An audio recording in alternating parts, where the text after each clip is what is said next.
এখন আমাদেরকে যদি বলা হয় যে সংবিধান সংস্কার পরিষদের সদস্য হিসেবে আপনারা শপথ নেন নাই কেন, আমরা বলবো আপনারা নিয়েছেন কেন? মুক্তিযুদ্ধের সময় কি মুক্তিযোদ্ধাদের হাতে হিউম্যান রাইটস ভায়োলেশন হয়নি? হয়েছে, কিন্তু এভরিথিং ইজ ফেয়ার, কি যেন না, আগে বলতো লাভ ওয়ার, আর এখন আমরা বলি politics. Everything is love war, everything is fair, Fair love বলছে। War and politics. আমি এটি এখানে এই জন্যই বলতে চাচ্ছি, যদি মুক্তিযুদ্ধের সময় মুক্তিযোদ্ধাদের ক্ষেত্রে যদি হিউম্যান রাইটস ভায়োলেশনটা আমরা সেইভাবে everything is fair in love and war বলি, ইন পলিটিক্স বলি, তা আমরা যদি জুলাই গণ অভ্যুত্থানের যারা অভ্যুত্থানে অংশ নিয়েছেন, নেতৃত্ব দিয়েছেন, তাদের হাতে যদি সার্টেন কিছু কিছু যারা আমাদের উপরে মানে স্টেট অর্গান, স্টেট অপারেটর যারা আমাদের উপরে হিউম্যান রাইটস ভায়োলেশন করেছে, ম্যাসাকার করেছে, মাস কিলিং করেছে, যাদের গুলিতে 1400-র বেশি আমাদের মানুষ শহীদ হয়েছে, আমাদের ছাত্র জনতা, তাদের বিরুদ্ধে আজকাল কিছু কিছু আওয়াজ উঠছে যে তাদের যে মামলা করার কি অধিকার নাই? কেন আপনারা ইন্ডেমনিটি দিলেন? কেন জুলাই জাতীয় সনদে একটা দফার মধ্যে তাদেরকে ইন্ডেমনিটি দেয়া হলো? তো এটা কি আপনি হিউম্যান রাইটস ভায়োলেশন ধরবেন? যুদ্ধের ময়দানে যারা আমার বিরুদ্ধে যুদ্ধ করছে তাদের বিরুদ্ধে যদি আমার কোনো কর্মকাণ্ড হিউম্যান রাইটস ভায়োলেশনের অন্তর্ভুক্ত হয়, সেটা তো everything is fair in love and war. তো সেই জন্য সেই ইন্ডেমনিটিকে আমরা সমর্থন করেছি। এখন যদি বলা হয় যে তাদেরকে মামলা করতে দিতে হবে, ইত্যাদি দিতে হবে, তাহলে মুক্তিযোদ্ধারা রাজাকারকে হত্যা করার দায়ে এখন মামলা করা যাবে? অনেকটা সেরকম। তো সুতরাং এক্সেপশন সব জায়গায় আছে, আমরা সব কিছুকে হিউম্যান রাইটস ভায়োলেশন বলতে পারবো না।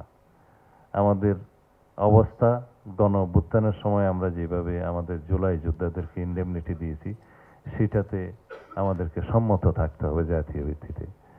এগুলো আমি এখানে খোলাসা করে বলছি, কারণ এখানে আমরা ন্যাশনালি ঐক্যমত্য পোষণ করেছি। এটা জুলাই জাতীয় সনদের অঙ্গীকার নামায় আমরা সেটা স্বাক্ষর করেছি। তো এখন যেটা আমাদের সংসদীয় কমিটিতে আপনি বললেন যে কি আলাপ হয়েছে, একটা আলাপের কথা ফাঁস করে দিই। আমরা বলেছি আমরা কোনো আরোপিত আদেশ যেগুলো জবরদস্তিমূলকভাবে আমাদের উপরে ইম্পোজ করা হয়েছে সেটার মধ্যে নাই। তবে আমরা জুলাই জাতীয় সনদের প্রতিটি অক্ষর, প্রতিটি শব্দ বাস্তবায়ন করব। যেখানে নোট অফ ডিসেন্ট দেওয়া আছে, অনেক দল অনেক রকমের নোট অফ ডিসেন্ট দিয়েছে, অনেক দফাতে আমরাও দিয়েছি।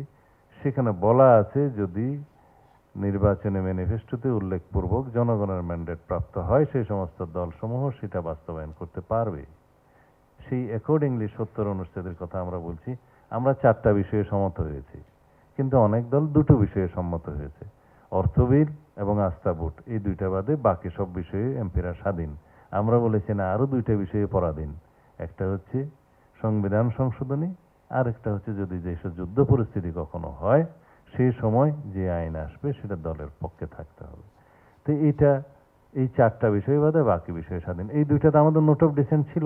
এখন আমরা ম্যান্ডেট পেয়েছি, আমরা ইশতেহারে উল্লেখ করেছি, সুতরাং আমরা ওইভাবে যাব।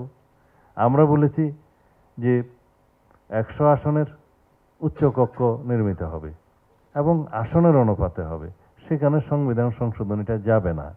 এই 2টা বিষয়ে আমরা নোট অফ ডিসেন্ট দিয়েছি। অন্যান্য দল সেটার বিরুদ্ধে, তারা 100 আসনে আছে, আসনের অনুপাতে নাই, ভোটের সংখ্যা অনুপাতে আছে।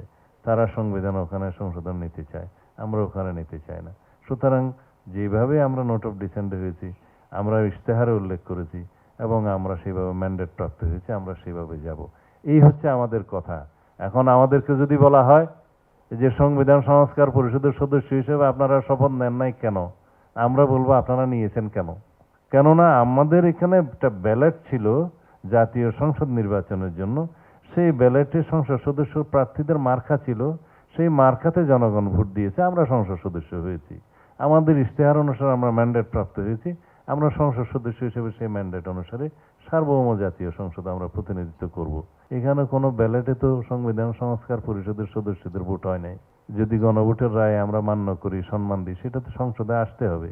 এসে আমরা সংসদে আলোচনা করব এবং সবাই যদি সম্মত হয়, সংবিধানে গৃহীত হয়, তখন সেটা শপথ নেওয়ার প্রশ্ন আসবে, কোন ফর্মে নেওয়া হবে, কে শপথ গ্রহণ করাবেন, তখন সেভাবে যাবে।